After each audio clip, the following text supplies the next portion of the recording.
So guys ఈరోజు మన ముందుకి రవితేజ ఉన్నారు. So very recent passed out year. చాలామంది ఇప్పుడున్న సిచ్యువేషన్లో జాబ్ తెచ్చుకోవడం కష్టమవుతుంది. సో అసలు జాబ్ ఓపెనింగ్సే లేవు. And at the same time నేను మెకానికల్ బ్యాక్గ్రౌండ్ నుంచి వచ్చాను, లేకపోతే నాన్ ఐటీ బ్యాక్గ్రౌండ్ నుంచి వచ్చాను. సో సాఫ్ట్వేర్ కష్టమవుతుంది నేర్చుకోవడం. ఇలా అండ్ చాలామంది రకరకాలుగా మాట్లాడుతూ ఉన్నారు. So failure to success, civil నుంచి వచ్చి మల్టిపుల్ అంటే అబ్రాడ్కి వెళ్దాం ట్రై చేసి మళ్ళీ అక్కడ ఫెయిల్యూర్ అయ్యి ఒక జాబ్ వచ్చినా కానీ అది మళ్ళీ వేరే వేరే కారణాల వల్ల అక్కడ ఆగిపోయి అండ్ అగైన్ సక్సెస్ఫుల్గా ఏఐ ఇంజనీర్గా తన కెరియర్ని స్టార్ట్ చేశాడు. సో అసలు ఈ జర్నీ ఏంటి, ఎలా స్టార్ట్ చేశాడు, ఎలా ప్రిపేర్ అనేది మనము రవితేజని అడిగి తెలుసుకుందాం. First of all congratulations. Thank you sir. Thanks. ఎలా స్టార్ట్ అయింది నీ జర్నీ? అంటే సివిల్ నుంచి ఇప్పుడు సాఫ్ట్వేర్ ఏఐ ఇంజనీర్గా. యాక్చువల్లీ నేను బీటెక్ వచ్చేసి సివిల్లో చేశాను. సో అది బీటెక్ 2022లో పాస్డ్ అవుట్ అయ్యాను. So after completing my BTech నేను బయట సివిల్లో ట్రై చేశాను. లైక్ నాకు సైట్ ఇంజనీర్గా ఒక జాబ్ వచ్చింది. ఓకే, బట్ సైట్ ఇంజనీర్ ఎలా ఉండే? అంటే సైట్ అంటే నేను ఏం జాయిన్ కాలేదు, but I got given interview, they got selected and they given time me to think about it. So నేను ఆలోచించుకున్నప్పుడు ఏంటంటే అదే టైంలో నేను అంటే ఇండియాలో ఆపర్చునిటీస్ సివిల్కి ఉన్నాయి, బట్ అదే ఇంకా నేను మాస్టర్స్ కంప్లీట్ చేసి బ్యాక్ వచ్చాను అనుకో, ఇంకా నేను చాలా లైక్ కెరీర్ బాగుంటుంది, even expect good package or salary. Okay. So ఇది ఆలోచిస్తున్నప్పుడు నేను ఆ టైంలో ఆస్ట్రేలియాకి ప్రాసెస్ చేసుకొని ఉండే. Okay. So even Australia. Okay. ఫస్ట్లో లైక్ బీటెక్ అయిపోగానే నేను I have given IELTS exam, అక్కడ కూడా ఫెయిల్ అయిపోయాను. Then given PTE, pace and test of English, entrance exam, ఇవన్నీ మ్యాండేటరీ కదా, అక్కడ కూడా ఫెయిల్ అయిపోయాను. దెన్ అగైన్ యూట్యూబ్లో ఒక 1 month నేనే ఓన్గా సెల్ఫ్గా ప్రిపేర్ అయ్యాను. అండ్ లాస్ట్లో ఐ గాట్ క్లియర్డ్ పీటీ. ఆ తర్వాత నేను ఆస్ట్రేలియా యూనివర్సిటీస్కి అప్లై చేసుకున్నాను. ఒక యూనివర్సిటీ నుంచి ఆఫర్ లెటర్ వచ్చింది. So after getting offer letter మిగతా ప్రొసీజర్స్, ఫార్మాలిటీస్, డాక్యుమెంట్ సబ్మిషన్ ఇవన్నీ చేసేసాను. ఫైనల్గా ఇట్ టుక్ అరౌండ్ 10 months పట్టింది నాకు. బట్ వెయిట్ చేస్తుంటే అంటే లాస్ట్లో లైక్ ఒక 1 week అయితే అంటే వీసా కన్ఫర్మేషన్ వచ్చేస్తుంది, either rejected or success, visa వచ్చిందా రాలేదన్న విషయం తెలుస్తుంది. సో అన్ఫార్చునేట్గా వీసా రిజెక్ట్ అయిపోయింది. సో అప్పుడు లైక్ నేను మెంటల్గా అంటే లోకి వెళ్ళిపోతున్నాను. డెఫినెట్లీ, ఎందుకంటే ప్రయత్నాలు చేస్తున్నప్పుడు అదే లోకి వెళ్ళిపోతున్నాను. సో ఆ టైంలో ఏం చేయాలో అర్థం అవుతలేదు, ఎందుకంటే ఇన్వెస్ట్ చేశాము. సో అక్కడ ఫెయిల్ అయిపోయాను. సివిల్లో ఇప్పుడు ఉన్న ఆపర్చునిటీగా మిస్ చేసుకున్నాను ఫస్ట్ థింగ్. మళ్ళీ సివిల్లో అంటే బట్ ఏం వచ్చేసి కొంచెం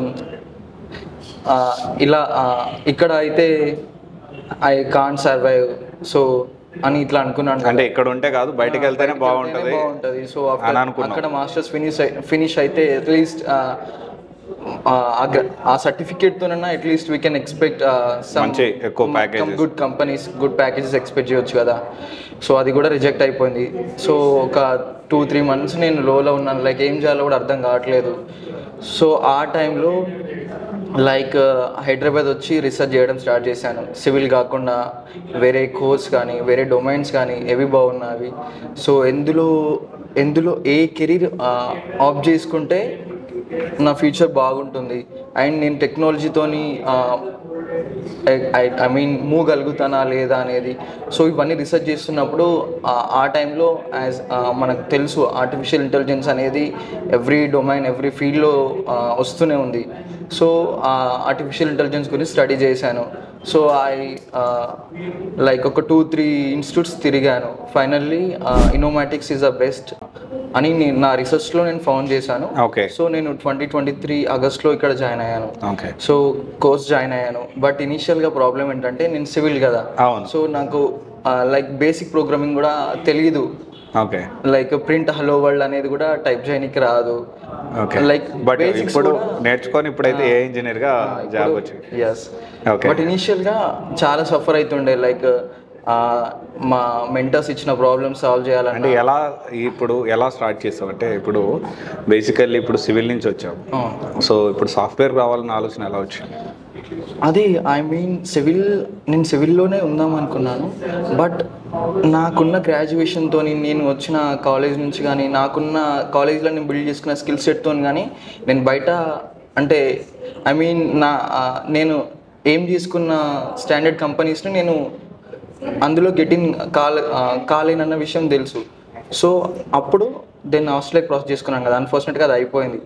సో ఇక్కడ సివిల్లో ఉంటే then I need to work for 365/24 and అది ఫీల్డ్లో ఉంటుంది, వర్షంలో, ఎండలో, వానలో. సో ఆ టైంలో ఆల్టర్నేట్గా అంటే ఇది అంటే నేను పర్సూ చేశాను, బట్ ఇది నాకు బెస్ట్ అనిపించట్లేదు, ఎందుకంటే ఇంకా మంచిగా బిల్డ్ చేసుకుందాం అనేసి కెరీర్ని.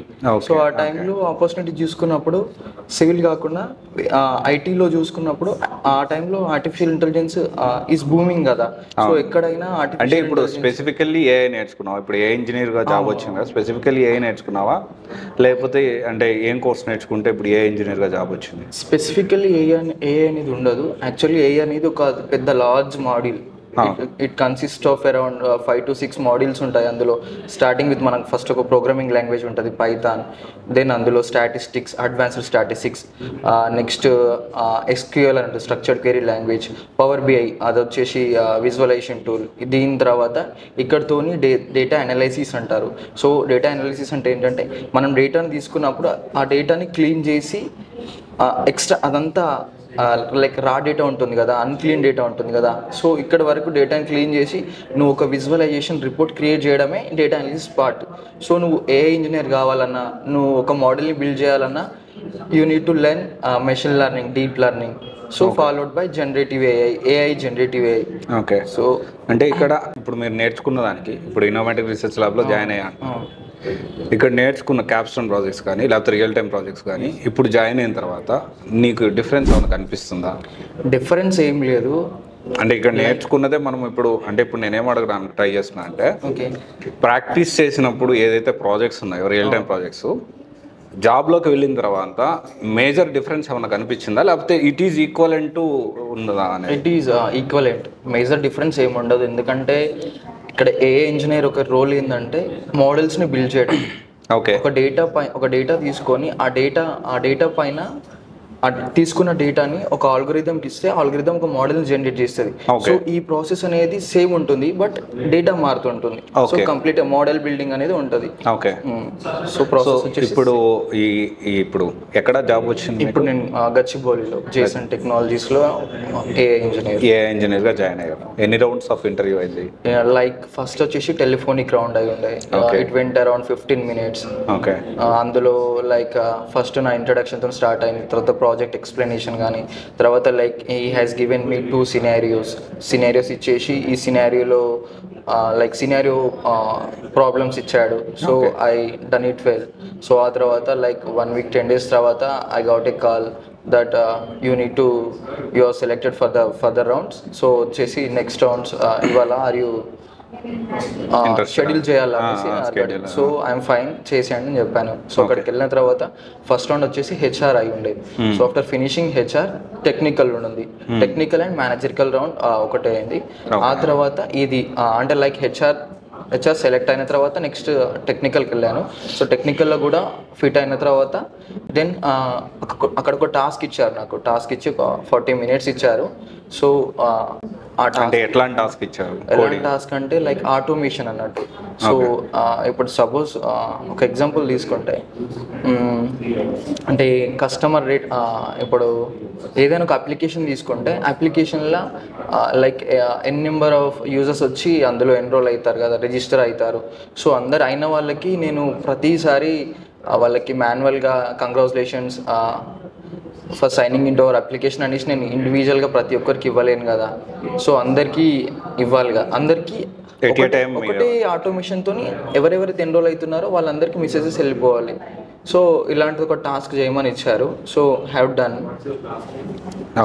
సో ఆ తర్వాత లైక్ కంపెనీ ఫార్మాలిటీస్ మాట్లాడుతున్నాను. ఓకే. 8 months అవుతుంది జాయిన్ అయ్యి ఇప్పుడు? లైక్ 1 month అంతే. 1 month 5 days. అంటే డైరెక్ట్గా మీరు ఫస్ట్ ఇదే జాబ్ చేశారు, ప్రీవియస్గా జాబ్ చేశారు? యాక్చువల్గా ఏమైందంటే నేను 2023లో ఇన్నోమాటిక్స్లో జాయిన్ అయ్యాను కదా. సో మార్చ్ ఫిబ్రవరి 2024 వరకు నా డేటా అనాలిసిస్ పార్ట్ అయిపోయింది.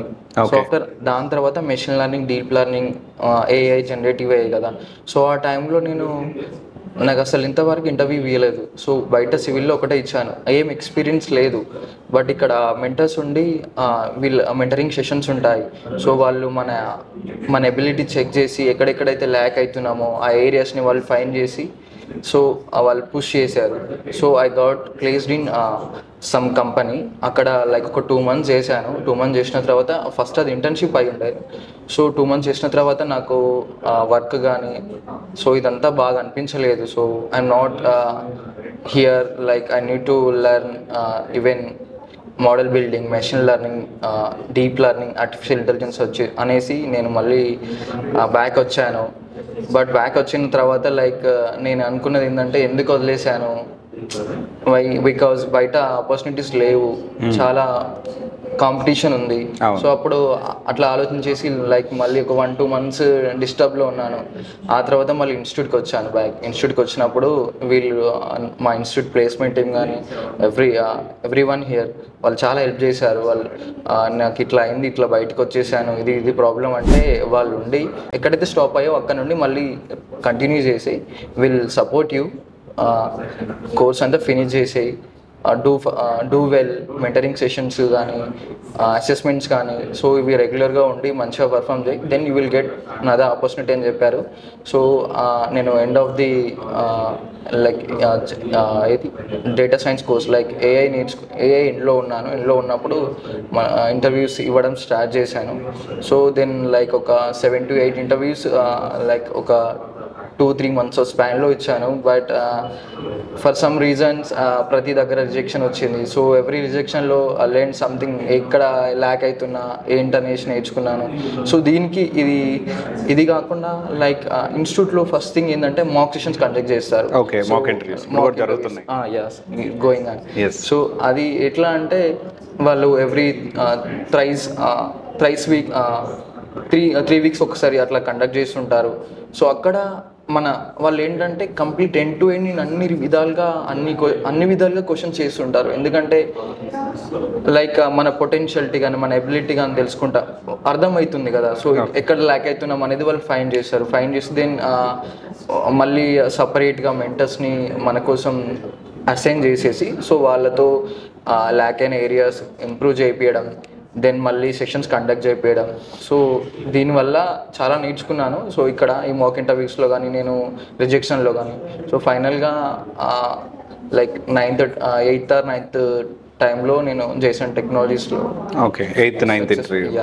ఓకే, సో ఇప్పుడు అంటే సాఫ్ట్వేర్ జాబ్లో జాయిన్ అయ్యారు కదా. సో ఎలా ఉంది ప్రెజర్? అంటే జనరల్గా సాఫ్ట్వేర్ జాబ్ అంటేనే ఇప్పుడున్న సిచ్యువేషన్లో విపరీతంగా ప్రెజర్, హెక్టిక్ అవర్స్ అన్నట్టు అంటారు. So how you feeling? అంటే ఇప్పుడు ఎలా ఉంది మీ కంపెనీలో, ఎలా ఉంది ఎస్పెషల్లీ? అంటే ఫ్రెండ్లీ ఎన్వైర్న్మెంటే ఉందా? సో ప్రెజర్ ఫీల్ అవుతున్నావా? ప్రెషర్ వచ్చేసి అయితే ఏం లేదు. లైక్ అంటే మనం బయట అనుకుంటాం లైక్ కంపెనీ సాఫ్ట్వేర్ అంటేనే మెంటల్గా ప్రెషర్ ఉంటుందని. కొన్ని కంపెనీస్లో ఉంటుంది, అంటే ఉండదని నేను చెప్పాను. బట్ ఏంటంటే కంపెనీ టు కంపెనీ డిపెండ్, అన్ని దగ్గర ఉండదు, అన్నిటి దగ్గర ఉండదు. ఫస్ట్ ఏంటంటే మనకున్న టీమ్ లీడ్ కానీ మన మేనేజర్ కానీ సో వాళ్ళని డిపెండ్ అయి ఉండొచ్చు ఫస్ట్ థింగ్ చెప్పాలంటే. సో ఐఎమ్ లక్కీ, లైక్ నాకు చాలా మంచి మేనేజర్ దొరికారు. ఆన్ కెమెరా ఉందని చెప్తున్నావా? అట్లా ఏం లేదు. ఓకే, సో చాలా సపోర్టివ్గా ఉన్నారు. మెంటల్ ప్రెషర్ వాళ్ళు ఫస్ట్ థింగ్ అదే చెప్పారు, లైక్ మీరు విన్నట్టు మెంటల్గా అట్లా ఏమి ఉండదు, రిలాక్స్, లైక్ మధ్యలో గ్యాప్స్ ఇంటర్వెల్స్ తీసుకుంటూ వర్క్ చేయండి, మెంటల్గా ఏం తీసుకోకండి, మెంటల్గా ఏమని అనిపిస్తే like take rest and continue. Okay, friendly environment, friendly. అయితే ఇప్పుడు ఆల్రెడీ నువ్వు కోర్స్ నేర్చుకొని ఇంటర్వ్యూ క్రాక్ చేసి జాబ్లో జాయిన్ అయ్యి ఇప్పుడు మళ్ళీ ట్రైనింగ్ ఏమైనా నడుస్తుందా, లేకపోతే రెగ్యులర్ వర్క్ టాస్క్లు ఏం చేసేసారో ప్రాజెక్ట్లో కూర్చోబెట్టారు ఇప్పుడు? అవును, అంటే లైక్ ఒక 1 week అట్లా ప్రాజెక్ట్ ఎక్స్ప్లెనేషన్, ఇట్లా కేటీ వర్క్ ఫ్లో ఇలా ఉంటుంది అనేసి ఎక్స్ప్లెనేషన్ ఇచ్చి so from 2nd week onwards ప్రతిరోజు వాళ్ళు చెప్తూ ఉంటారు like this is your task, ఇది procedure, so doubts if you get struck will help you అని చెప్తారు. ఓకే, మళ్ళీ ఏమైనా డౌట్స్ వచ్చినా డెఫినెట్లీ అట్లా ఫ్రీగా ఉంటారు. అట్లా ఏం అంటే ఇప్పుడు నువ్వు చేయాలన్న ప్రెషర్ అయితే లేదు, అట్లా ఏమి ఉండదు. లైక్ అంటే ఇప్పుడు నేనేమంటున్నానంటే ఫ్రెషర్గా ఇప్పుడు నువ్వు జాయిన్ అయ్యావు కదా, సో మళ్ళీ ఏమన్నా ఇంటర్నల్గా ఏమన్నా ట్రైనింగ్ ఏమన్నా అవసరం పడిందా? ఆల్రెడీ ఇక్కడ తీసుకున్న ట్రైనింగ్ నీకు సరిపోయిందా? ఇది డెఫినెట్గా సఫిషియంట్ అనిపిస్తుంది 100%. ఓకే. కాకపోతే ఎంతైనా కొంచెం రియల్ టైం వర్క్ కాబట్టి అంటే నాట్ పెద్దగా డిఫరెన్స్ ఏమి ఉండదు, బట్ ఈక్వల్గా ఉంటుంది. ఓకే. సో అది వాళ్ళు ఎక్స్ప్లెయిన్ చేస్తుంటారు. సో ఇది వర్క్ ప్రొసీజర్, ఇలా ఉంటుంది process. So if you get stuck పిలవండి. మేము ఫ్యామిలీ బ్యాక్గ్రౌండ్ వచ్చేసి actually I'm from Mancherial, Telangana. Okay. So my father is an agriculture farmer, mother వచ్చేసి housewife. Okay. So I have my brother who is elder to me. So అతను is preparing for some government examinations. Okay. So I'm the younger out of my family. Okay. Okay. Maybe first software ఇంజనీరా family నుంచి? So ఎందుకంటే basically అంటే generation మారుతూ ఉంది కాబట్టి. So అంటే మీ ఫ్యామిలీలో ఇప్పుడు ఇంతకుముందు ఎవరైనా ఉన్నారా? అంటే మా రిలేషన్స్లో కూడా no one, I'm the first one. Okay. Great great great. So ఇప్పుడు కోడింగ్ కదా, ఇప్పుడు సివిల్ నుంచి వచ్చావు, కోడింగ్ ఇదైతే కోడింగ్. సో నీకు కష్టం అనిపించలేదా? అది డెఫినెట్గా చాలా, అంటే లైక్ బేసిక్ ప్రోగ్రామ్ వచ్చేసి ఏంటంటే కోడింగ్లో ప్రింట్ హలో వరల్డ్ అని ఉంటుంది. ఫస్ట్ ఎవరైనా ఫస్ట్ అది ఆ లైన్ నేర్చుకున్న తర్వాత నెక్స్ట్ నేర్చుకోవాల్సింది. సో అది కూడా అంటే లైక్ ఎగ్జైట్ అయ్యాను. ప్రింట్ అని రాసేసి బ్రాకెట్స్ ఓపెన్ చేసి స్ట్రింగ్స్ ఇచ్చేసి అందులో హలో వరల్డ్ అని అది ఎగ్జిక్యూట్ చేయగానే కింద రావడం అంటే ఎప్పుడు చూడలేదు రియల్ గా ఉన్నాను. నాకు అసలు మనకి ఫస్ట్ నేను మెకానికల్ యాక్చువల్లీ ఫస్ట్ మనకి సి ఒకటి వస్తుంది, సి ప్రోగ్రామింగ్ ఫస్ట్ ఇయర్ వస్తుంది 1-1 లో. ఇప్పుడు మీకు ఉందో లేదు తెలియదు. మీ రెగ్యులేషన్ సి లేదు యాక్చువల్లీ. నేను నా 10th తర్వాత డిప్లొమా. ఓకే. అది మీకు అసలు తగిలే ఛాన్స్ లేదు. డిప్లొమాలో ఉంటుంది, డిప్లొమాలో ఫస్ట్ ఇయర్ లో ఫస్ట్ సెమిస్టర్ లో ఉంటుంది. Okay. C program 7-8 years gap కదా. అయినా అంత మన కాలేజీలో ఎట్లుంటాయి వెరీ.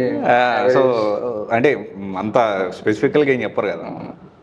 సో అక్కడ అంటే సిలో సంథింగ్ ఉంటుంది యాష్ ఇంక్లూడ్ అనేసి అక్కడ స్టార్ట్ చేస్తాం. బట్ మళ్ళీ ఆల్మోస్ట్ 6-7 years కెరీర్ అంటే డేటా సైన్స్లోకి. సో ఏం తెలియదు కదా. సో కష్టం అనిపించింది. సో ఇనిషియల్గా చాలా ఫేస్ అయ్యాను. లైక్ అంటే ఇప్పుడు డౌట్స్ అంటే ఇప్పుడు నువ్వు ప్రాక్టీస్ రోజుకి ఎన్ని గంటలు అంటే ఎట్లా చేసేవాడివి? లైక్ ఫస్ట్లో ఎలా ఉన్నా అంటే లైక్ బీటెక్లో ఉన్నట్టు క్లాస్ క్లాస్ వింటే విన్నప్పుడు అర్థమవుతుంటుంది. తర్వాత నెక్స్ట్ 1-2 daysకి అదేం గుర్తుండదు. ఈడ కూడా సేమ్ అదే రిపీట్ అయింది. అంటే వింటున్నాను అర్థమవుతుంది, బట్ దాన్ని నేను రియల్ టైంలో ఎగ్జిక్యూట్ చేయలేకపోయాను. సో ఫస్ట్ 1 month అసలు కష్టమైపోయింది. తర్వాత మెంటర్స్ దగ్గరికి వచ్చినప్పుడు యు ఆర్ డూయింగ్ రాంగ్, ఏదైతే డైలీ నేర్చుకుంటున్నావో దాన్ని నువ్వు క్లాస్ అయిపోయిన తర్వాత ప్రాక్టీస్ చేస్తేనే యూ విల్ గెట్. ఎందుకంటే you are from non IT కదా. సో నువ్వు అట్లా క్లాస్ వేసి వదిలేస్తా అంటే మైండ్లో ఏముండదు. అంటే ప్రాక్టీస్ సెషన్కి ఇక్కడ ల్యాబ్స్ అవి ఉన్నాయా? ఉంటాయి డెఫినెట్గా. లైక్ పర్టికులర్ టైమింగ్స్ అని ఉంటాయి. సో ఆ టైమింగ్స్లో మెంటర్స్ ఉంటారు అవైలబుల్గా. ఓకే. నార్మల్గా నేను జాయిన్ అయినప్పుడు లైక్ ఒక డేలో మార్నింగ్ ఒక 3 hours, ఈవినింగ్ 3 hours ఉంటుండే మెంటరింగ్ సెషన్స్. ఇప్పుడు అట్లా కాదు, ఇప్పుడు ఫుల్ డే మెంటరింగ్ సెషన్స్ ఉంటున్నాయి. ఓకే.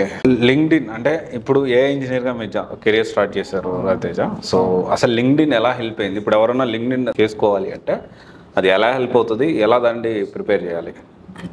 డెఫినెట్గా లింక్డ్ఇన్ అనేది ఎట్లా అంటే ఇప్పుడు ఎవరికైతే ఐటీ జాబ్ రావాలో వాళ్ళకి లింక్డ్ఇన్ అనేది మ్యాండేటరీ థింగ్. 100% ఆ లింక్డ్ఇన్ ఉండాలి. ఓకే. లింక్డ్ఇన్లో ఏంటంటే ఇప్పుడు కంపెనీస్ ఎవరైనా జాబ్ పోస్టింగ్స్ లింక్డ్ఇన్ కానీ నౌకరీ కానీ ఇలాంటి ప్లాట్ఫామ్స్లో చేస్తుంటారు కదా.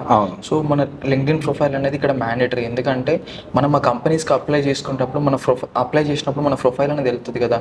సో నీ ప్రొఫైల్ అనేది లైక్ రిక్వైర్మెంట్స్ అంటే లైక్ నీ ప్రొఫైల్లో ఏమేమి మేక్ షూర్ చేసుకోవాలంటే ఫస్ట్ థింగ్ ప్రాజెక్ట్స్ ఉండాలి. లైక్ ఇప్పుడు నేను డేటా సైన్స్ నుంచి ఉన్నాను కదా. సో ఎండ్ టు ఎండ్ నా కోర్స్లో ఉన్న ప్రాజెక్ట్స్ అన్నీ అన్నీ అయ్యేలా చూసుకోవాలి. ఇంకా స్కిల్ సెట్స్ అని ఉంటాయి, స్కిల్ సెట్ సెక్షన్ ఉంటుంది.